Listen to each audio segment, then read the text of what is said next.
अगर हम कहते हैं who would have been called, इसका मतलब है same like who will have been called, किसे बुलाया जा चुका हो।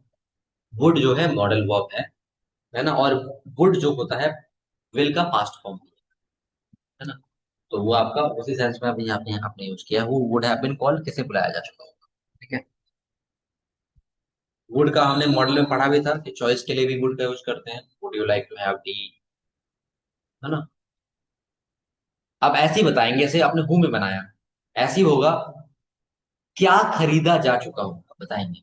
जैसे आपने बोला, मैंने बोला किसे बुलाया जा चुका होगा, who will have been called, ऐसे क्या खरीदा जा चुका होगा।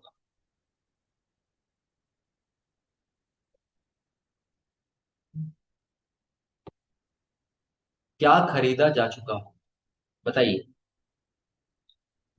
Yes, Surjeet ji has answered, क्या खरीदा जा चुका हो।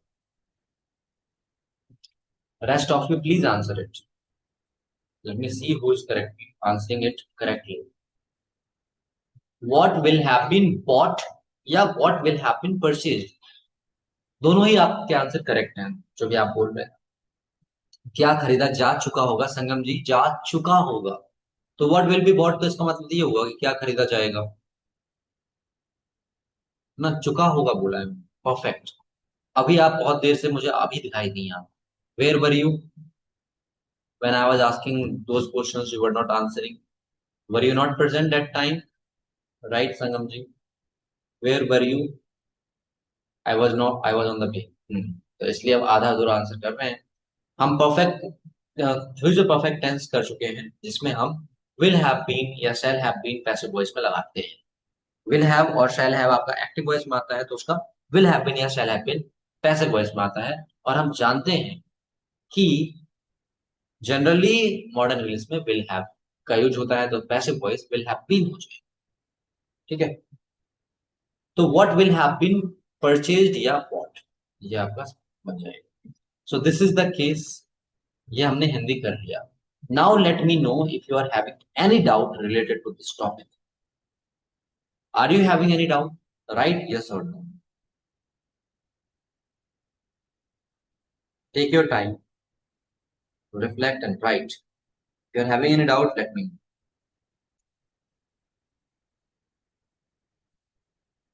जल्दी से बताएंगे किसी को भी कोई doubt. Are you having any doubt? Kindly let me know. And those who do not submit their homework, they are requested to submit it. Kindly submit your homework.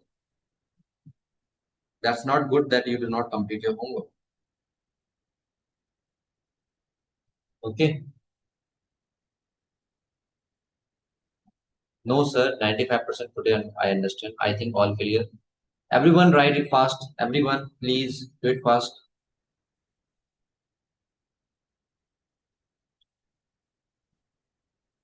The homework which was sent yesterday, only some of you have completed it. I'm sharing the answer key. You can match with that, and those sentences were easy. Most of you have done it correctly. Like Atul ji has done it well, right? And Sangam ji has done it well. Okay. Because it was easy, I guess. Deepa ji has also done it well. You will once match it. I have already shared the answer key. Okay. And today's homework, which is going to be sent in the group, that you will be completed. Sir who हुम के साथ और practice करनी पड़ेगी। Yes, चलिए who हुम के साथ प्रैक्टिस कर लीजिएगा। Sir now understands but after some time forget all concept, why is this happening? This is happening because of neuroscience. You must dive in neurology, there will be understanding your brain functioning of your brain. So what we can do to avoid the things that we forget, we must do revision, right? Our brain works in the same way. We must do revision. Mute yourself. We must do revision. अभी एक अनामिका जी का आया यहाँ पे कि practice करनी होगी, थोड़ा हम प्रैक्टिस करा देते हैं आपकी इसकी, ठीक है। बाय हुम और हु में कंफ्यूज हो आप लोग, थोड़ा सा प्रैक्टिस करिएगा, जल्दी जल्दी बताएंगे मुझे। अम,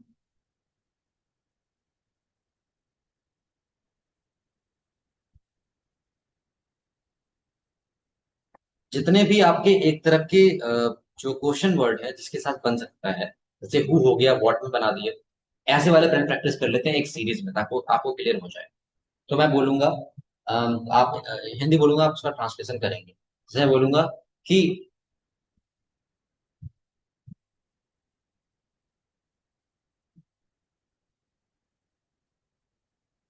क्या गाया जा चुका होगा, क्या गाया जा चुका होगा, बताएंगे। क्या गाया जा चुका होगा। जिस तरह से ये वाला है ना, वैसे ही वो वाला केस बनेगा इस वाले सेंस में, बाय वो वाला नहीं बोल रहा हूं। क्या गाया जा चुका होगा। ठीक है। क्या, क्या चीज है जो गाई जा चुकी होगी।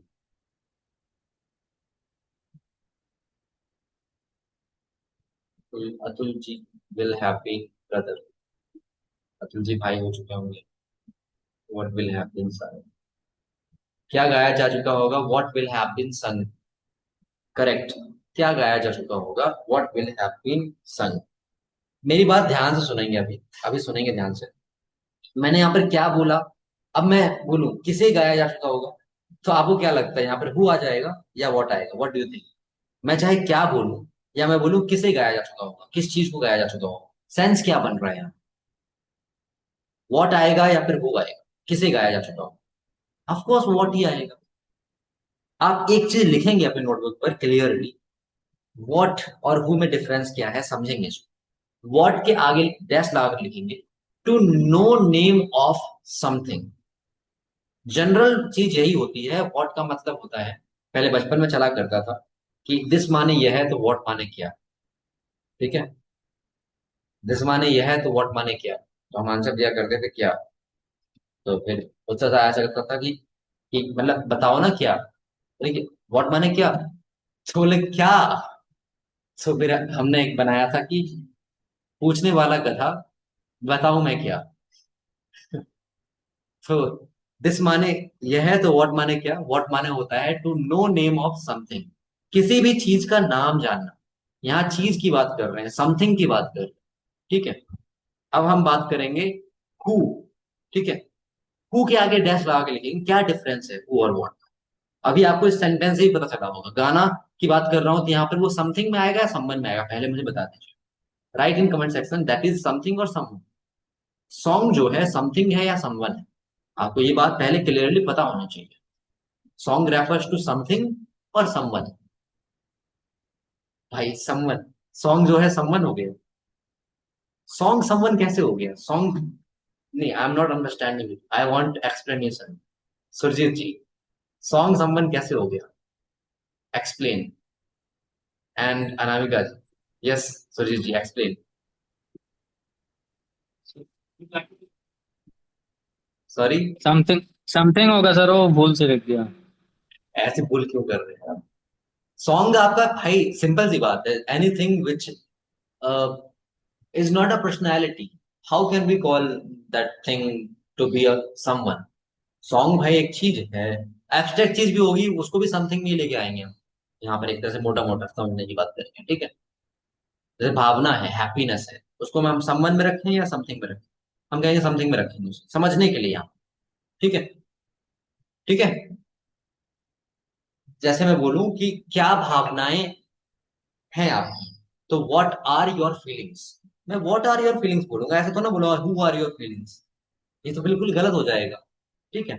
तो समथिंग और समवन में डिफरेंस हमें पता होना चाहिए, समवन मतलब कोई पर्सनैलिटी। करेक्ट। तो आप हु के आगे आप डिफरेंस, हु के आगे आप डेफिनेशन इसलिए लिखेंगे, टू नो समवन। आपने जैसे व्हाट के आगे लिखा था टू नो समथिंग, वैसे ही हु के आगे लिखेंगे to know someone. Yes, Atul ji ने लिखा है something which is not a living one. अच्छा, अतुल जी मुझे बताएंगे अभी यहाँ पर, if I am given an example like animals, animals और trees that will fall in something और समवन, जनरली किसमें फॉल करेगा। नेम ऑफ एनिमल्स और ट्रीज, वही सोच रहे थे। हाँ, तो डेफिनेशन देने से पहले हमें ये I was thinking the same, English क्यों नहीं लिख रहे हैं आप, I it is fine. So whenever we are making definition we must know about that what are other cases. Okay, so something is used when we are talking anything except the personalities. Personalities क्यों बोला? Something which is personified, वो something में आएगा ही नहीं. Personified, अगर मैं कुत्ते को भी पर्सोनिफाई कर दूं तो वो समवन में ही आ जाएगा. आपको बताया भी था पिछले क्लासेस में, मैंने कहा था कि कुत्ते के लिए आप ही लगा सकते हो अगर पर्सोनिफाइड किया आपने तो, है ना. कि I have a dog and he is, कुछ भी बोल सकते हैं, ही इज अ नाइस पेट, ऐसे, है ना. तो अब हमने समझ लिया व्हाट का मतलब होता है to know. Know name of something कह देंगे, चलो ठीक है, टू नो अबाउट समथिंग बोल सकते हैं. और हु मतलब टू नो समवन, सिंपल सी बात. या नेम भी बोल सकते हैं आप यहाँ पे, बिल्कुल सही. व्हाट मतलब to name of some, to know name of something. और हु मतलब to know name of someone, या फिर किसी इंसान के बारे में जानना, नेम ही नहीं. जैसे मान लो प्रोफेशन जानना है, तब भी हम हु का यूज कर लेते हैं, है ना.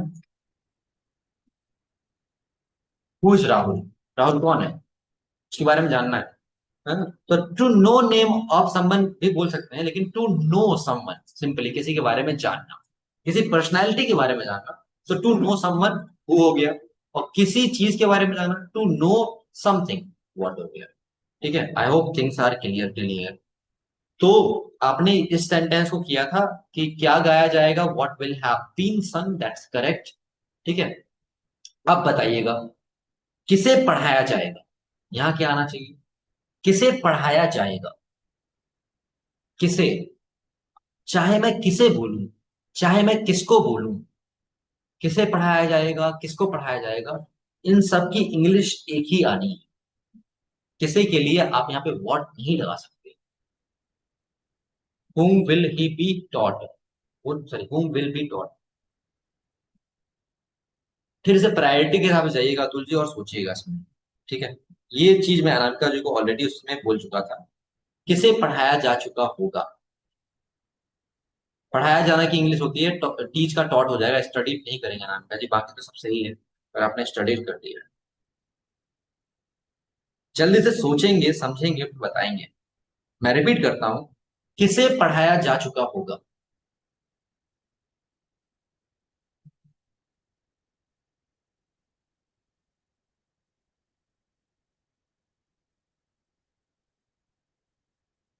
Who will have been taught. Sir I listen किसे पढ़ाया जाएगा. पढ़ाया जाएगा, तब भी किसे पढ़ाया जाएगा तो वहां पे विल बी वाला सेंस हो जाएगा. लेकिन वो तो हुम क्यों आप लगा, अच्छा हुम आपने लगाया है, लेकिन मैं यही पूछ रहा हूँ, मेरा फोकस हुम पे था, विल बी पे नहीं. ठीक है, विल भी आ जाएगा करेक्ट है, पर हुम क्यों आप लगा रहे हैं. जनरल वे में फर्स्ट प्रायोरिटी मैंने क्या बताई थी आपको.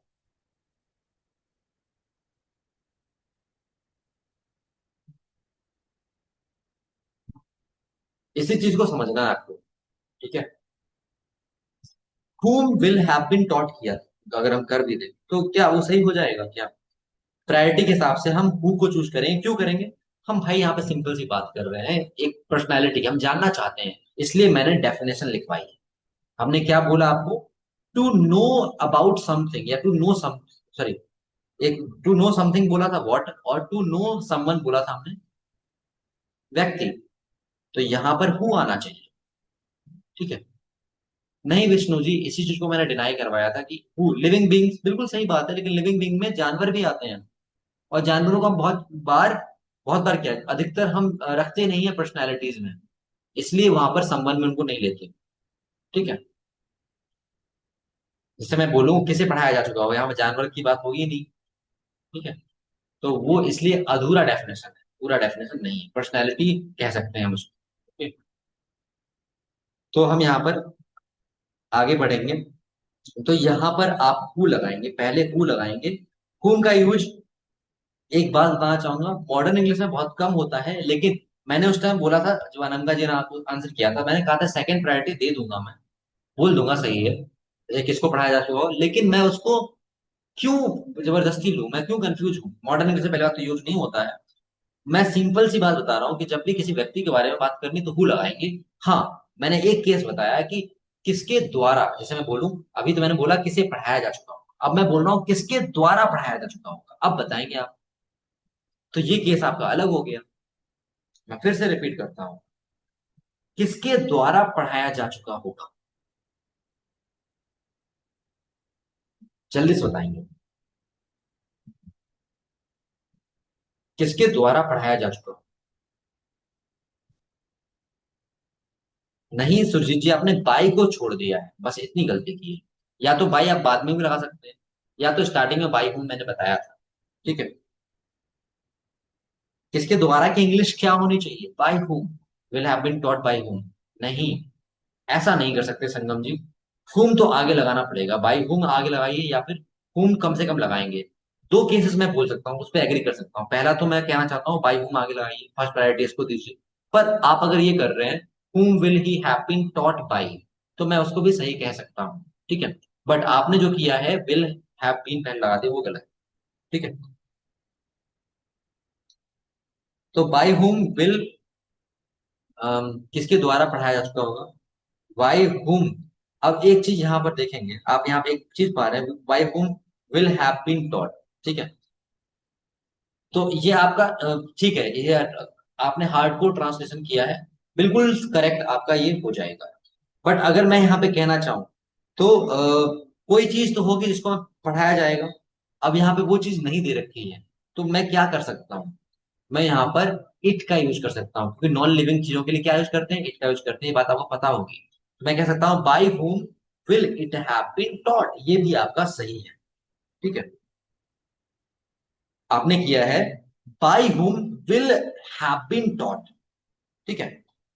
तो आपने ये किया है। अब मैं यहाँ पे थोड़ा सा इसको रिफाइन कर रहा हूँ। ठीक है। मैं ये कह रहा हूँ कि कोई चीज पढ़ाई जा चुकी होगी, तो वो चीज मैं क्या इट के साथ नहीं ले सकता। ध्यान सुनिएगा, by whom will have been taught अधूरा लग रहा है अपने आप। मैं फिर से रिपीट कर रहा हूं, by whom will have been taught क्या लग रहा है, अधूरा लग रहा है। क्यों लग रहा है, क्योंकि यहां पर ऐसा लग रहा है कि किसके द्वारा पढ़ाया जा चुका होगा, कुछ मिसिंग सा लग रहा है। मिसिंग क्या लग रहा है, ऑब्जेक्ट मिसिंग लग रहा है, और ऑब्जेक्ट हमारे पास है ही नहीं, तो क्या लगाए।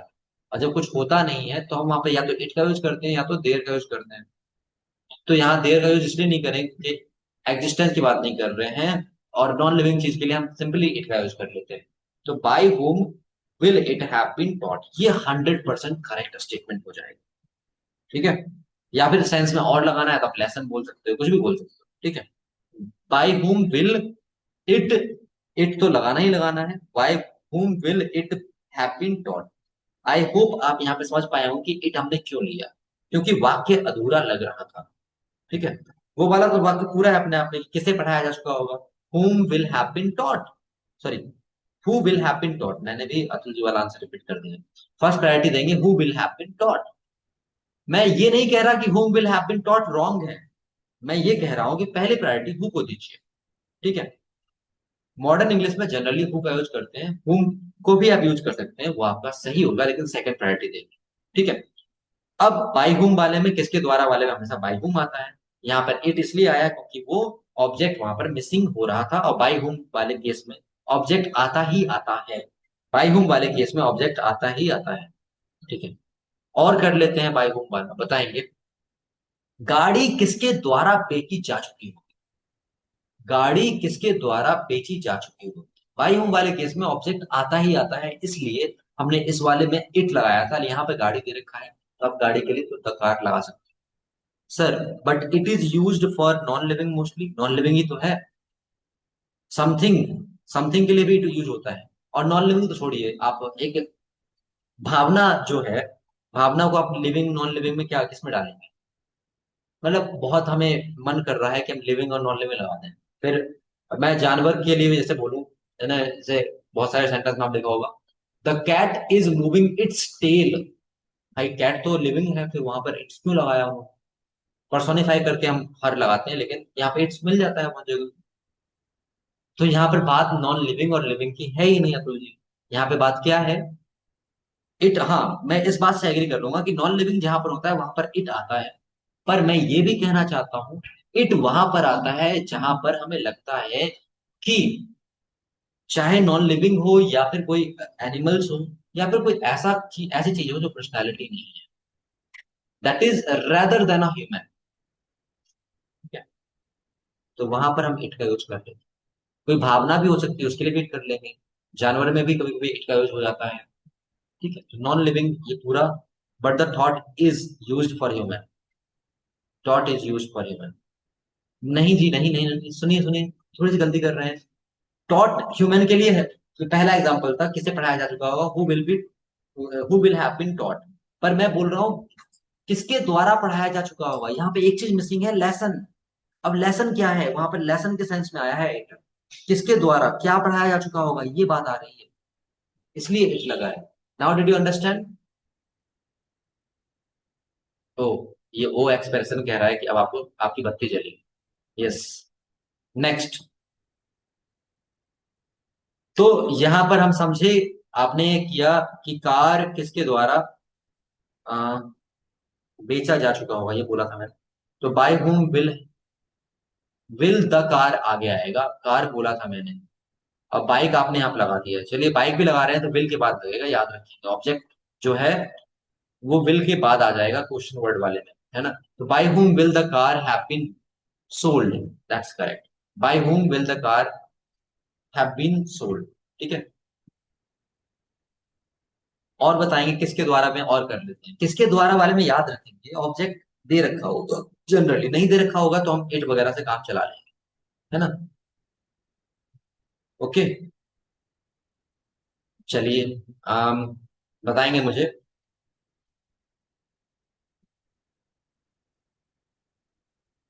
किसके द्वारा पकाया जा चुका हो। देखिए यहां पर भी ऑब्जेक्ट मैं नहीं दे रहा हूं, लेकिन खाने की बात होती है ना, खाना ही पकाया जा चुका होगा तो आप फूड ले सकते हैं या फिर इट ले सकते हैं। किसके द्वारा पकाया जा चुका होगा,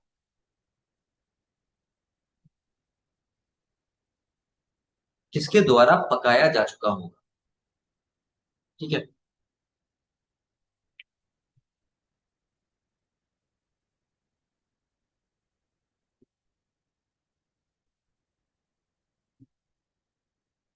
किसके द्वारा पकाया जा चुका होगा।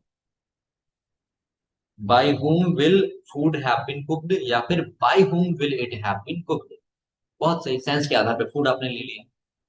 ठीक है, अब मान लीजिए यहां पर अगर चाय होता तो। ठीक है, तो इसलिए हम इट का यूज कर लेते हैं, कुछ और भी हो सकता था, है ना।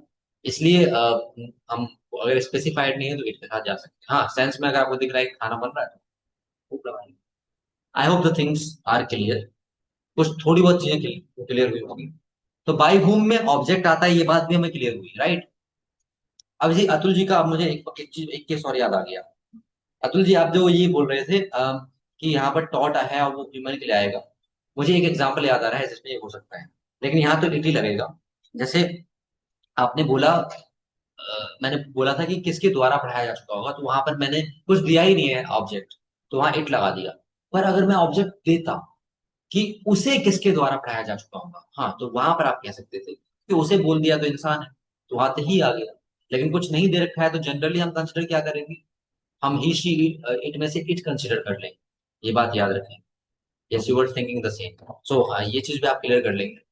और एक बात और इंटरेस्टिंग आ गई यहाँ पर, जनरली इट कंसिडर कर लेंगे। आपको जब ही शी इट के बारे में बताया था एक बार, तो मैंने कहा था कि इट आपका एक वर्ड बोला था, न्यूटर, न्यूटर है अपने आप में।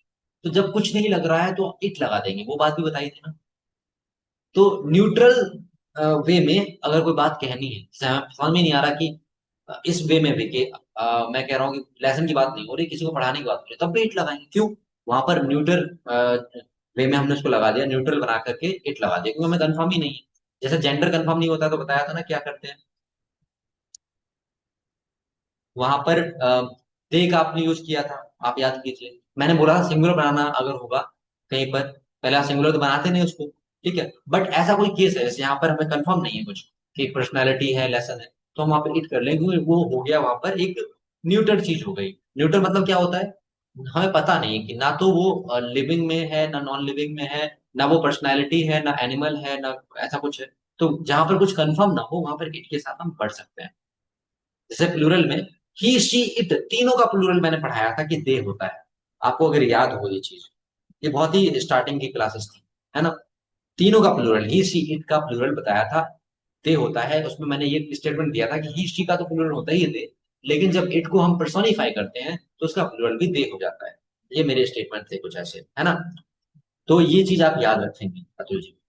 तो यहाँ पर चाहे इवन वो अगर इंसानों वाला केस भी होता तब भी इट आता। क्यों आता? क्योंकि हमें पता ही नहीं कि वहां पे ही है या शी है, ठीक है, या दे है। Got it. तो एक इट अपने आप में न्यूट्रल स्टफ, न्यूट्रल प्रोनाउन है, तो इसलिए भी हम इट का यूज करते हैं। बढ़िया, बहुत अच्छे। तो हु और बाय हुम में हमने प्रैक्टिस की। अ, एक और बताएंगे आप मुझे। शूज किसके द्वारा खरीदे जा चुके होंगे? शूज किसके द्वारा खरीदे जा चुके होंगे?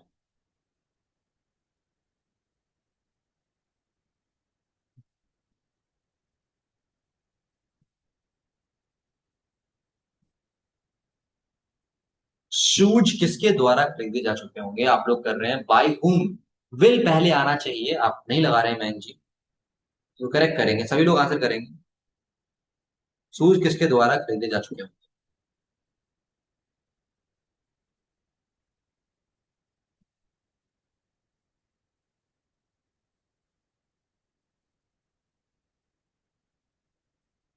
ओके। यस। बाय whom, यहाँ पे विल लगेगा। Will will the shoes have been bought, correct. अब मैं बोलूं शूज किसके द्वारा पहने जा चुके होंगे?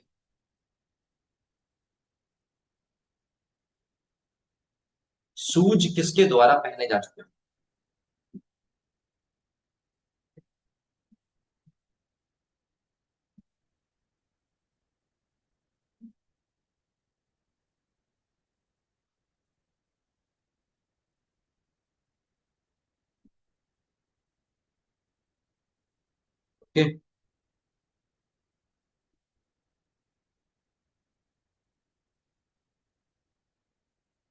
Alright.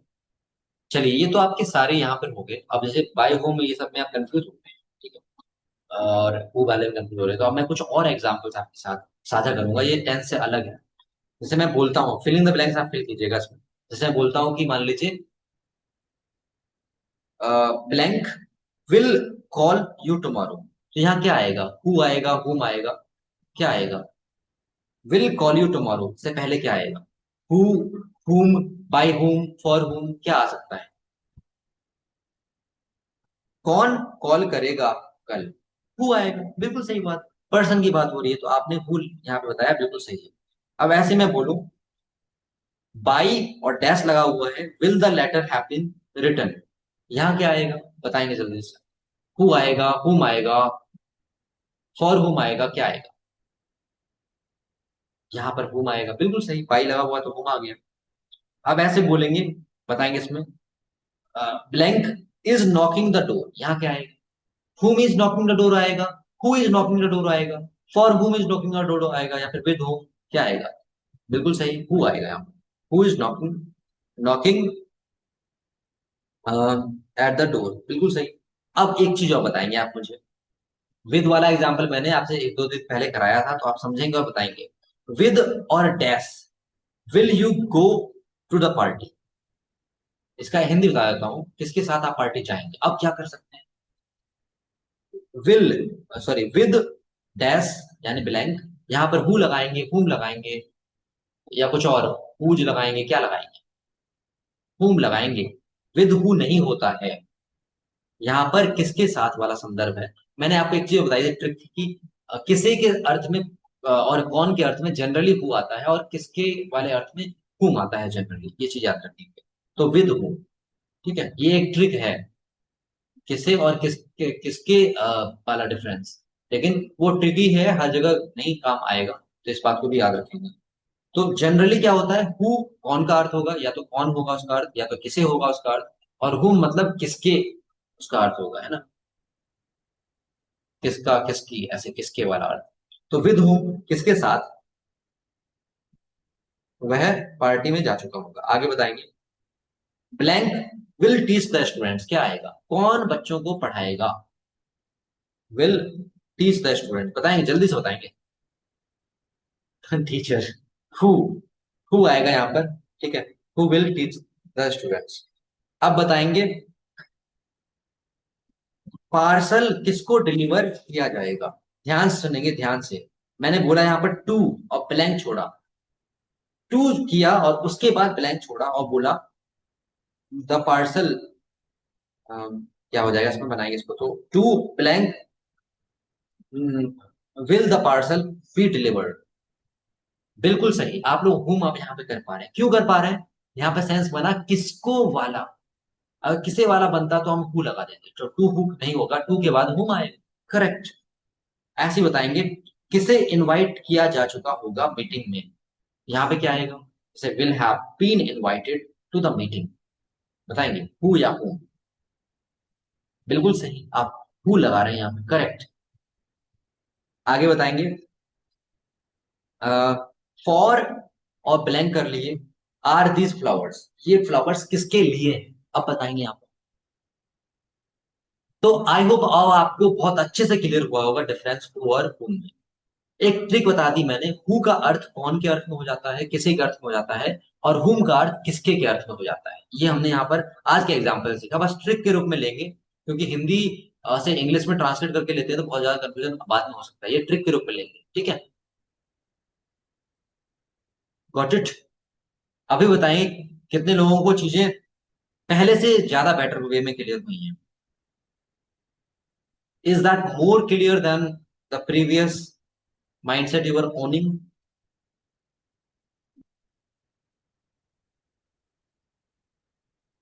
Yes, Atul ji has got it more clear.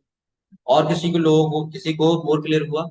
Is it much, sorry यहाँ पर मच का यूज करेंगे, मच क्लियर।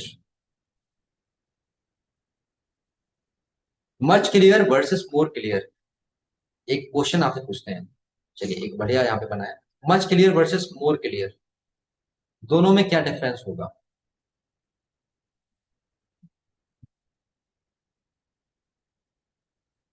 बताएंगे जल्दी से। मोर क्लियर भी जैसे बोलेंगे आप, अगर जैसे ये दोनों ही यूज हो जाते हैं, है ना। जैसे अभी मैंने बोला मच क्लियर यूज कर सकते हैं, मच क्लियर और मोर क्लियर में क्या होगा?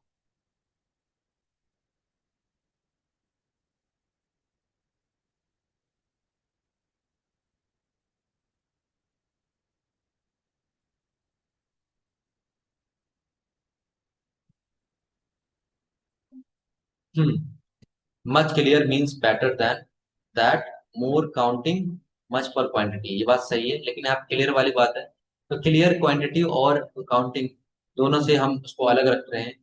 स्पष्टता, बताना चाहूंगा कि बहुत यहाँ पर यूज होता है जनरली, और हमने बात की जो फर्स्ट प्रायोरिटी हम देंगे यहाँ पर देंगे हम मच क्लियर को, ठीक है। रीजन क्या है, जैसे अभी आपने यहाँ पे मच और मोर में डिफरेंस भी बताया, क्वांटिटी और क्वालिटी का, ठीक है। क्वांटिटी और क्वालिटी, मच जो होगा अनकाउंटेबल होगा, ठीक है, और मोर जो होगा वो काउंटेबल होगा, इस तरह से हम बोल सकते हैं। Much clear all clear but some doubt, more clear all clear no doubt, doubt की स्पेलिंग गलत लिख रहे हैं आप, ठीक है। मैं जानता हूं, बताना भी चाहूंगा कि मोर क्लियर भी यूज करते हैं लोग और मच क्लियर भी यूज करते हैं, पर मैं अगर ज्यादा नेचुरल साउंड की बात करूं तो मच क्लियर हमारा ज्यादा बेटर होगा, ठीक है। और एक चीज और बताना चाहूंगा, क्या चीज है, क्लियर अपने आप में एक वर्ड है, और कंपैरेटिव डिग्री के लिए हम मोर का यूज करते हैं। कंपैरेटिव डिग्री मतलब यहाँ पे कंपैरिजन होगा कि पहले से ज्यादा, आपने कहा ना क्लियर है, तो मोर क्लियर की जगह हम चाहें तो वहां पर क्लियरर भी बोल सकते हैं, जैसे मैं बोलूं मच क्लियरर, ये भी स्टेटमेंट हो सकता है, जो जनरली लोग यूज नहीं करते, मच क्लियर यूज करते हैं और 100% करेक्ट भी है much clear, but much clearer ये स्पेसिफिकली आपका एक ये शो करता है कि दरअसल में आप कंपैरेटिवली बात कर रहे हैं कि हाँ चलो ये उससे ज्यादा क्लियर है। और मोर क्लियर में हम क्लियरर लगाते ही नहीं है जनरली, क्यों नहीं लगाते हैं? क्योंकि वहां पर ऑलरेडी मोर जो है कंपैरेटिव डिग्री। तो फिर से मेरी बात सुनेंगे, मच क्लियर अपने आप में 100% करेक्ट, फर्स्ट प्रायोरिटी, और दूसरा और भी स्पेसिफिक कंपैरेटिव दिखाना है हमें, तो मच क्लियरर बोलेंगे, 100% करेक्ट। दूसरा, अगर आप मोर लगा रहे हैं तो मोर के साथ क्लियरर नहीं हो सकता कभी, क्योंकि मोर अपने आप में कंपैरेटिव डिग्री होती है। दोनों ही सही है, फर्स्ट प्रायोरिटी मैंने दी मच क्लियर को। तो मच मच क्लियर ज्यादा एक्सेप्टेबल है और नेचुरल भी है। कहीं कहीं पर तो आपको ये भी मिल जाएगा कि मोर क्लियर अपने आप में इनकरेक्ट है। पर मैं कहना चाहता हूं कि ये लोगों के द्वारा यूज होता है, और अपने आप में कंपैरेटिव कंपैरिजन को शो करने के लिए मोर क्लियर का यूज कर लेते हैं। तो वो अपने आप में 100% करेक्ट स्टेटमेंट हो जाएगा जब कंपैरिजन करेंगे। बट अगर हम मच क्लियर का यूज करते हैं तो वो हमारा सही है। और मच क्लियरर कंपैरिजन शो करने के लिए, मच क्लियर सिंपल वे में, जनरल वे में बात करी, और मच क्लियरर यहाँ पर बात की हमने किसमें, कंपैरिजन शो करने के लिए। अब यहाँ पर आप कंपैरिजन शो कर रहे थे, तो या तो आप मोर क्लियर बोलेंगे, वो सही था कंपैरिजन शो करने के लिए, या तो आप मच क्लियरर बोलेंगे। और जब मच क्लियर बोलते हैं तो भाई अब अच्छे से समझ में हो गई है, कंपैरिजन की बात नहीं है यहाँ पर। ठीक है, आई होप चीजें आपको क्लियर हो गई। I am much clearer now, इसका मतलब क्या है, कंपैरेटिवली आपको चीजें क्लियर हैं। ठीक है, तो मच क्लियरर अपने आप में स्पेसिफिक हो गया कंपैरिजन को शो करने के लिए। और अगर मच क्लियरर नहीं कर रहे हैं तो मोर क्लियर कर सकते हैं कंपैरिजन को शो करने के लिए, जो लेस कॉमन है। ठीक है, बहुत बढ़िया। एक रीजन इसका मच का इसलिए भी मैंने फर्स्ट प्रायोरिटी दी, जैसे अभी आप लोग आंसर कर रहे थे, मोर जो है काउंटिंग के लिए आता है, मच जो है क्वांटिटी के लिए आता है। तो यहाँ पर क्लियर जो ऐसा चीज है, क्लियर वो काउंट तो करते नहीं, है ना। तो इसलिए यहाँ पर मच के साथ जाते हैं। तो आप समझ पाए होंगे कि मच को हमने फर्स्ट प्रायोरिटी क्यों दी। और मोर यूज होता है लैंग्वेज में, लोग करते हैं, तो वही बता दिया मैंने सेकंड प्रायोरिटी। गॉट इट, बढ़िया। चलिए तो फिर आज के लिए इतनी रखते हैं। 1% we are missing, 0.1%। Okay, thank you very much for attending today session. Time आपका ओवर हो चुका है। बाकी कोई क्वेश्चन होगा तो आप कल पूछ लीजिएगा। ठीक है, अभी बताइए आपको कोई अगर इसमें डाउट है जो आपको जितना पढ़ाया है इसमें। राइट, यस और no, are you having any doubt?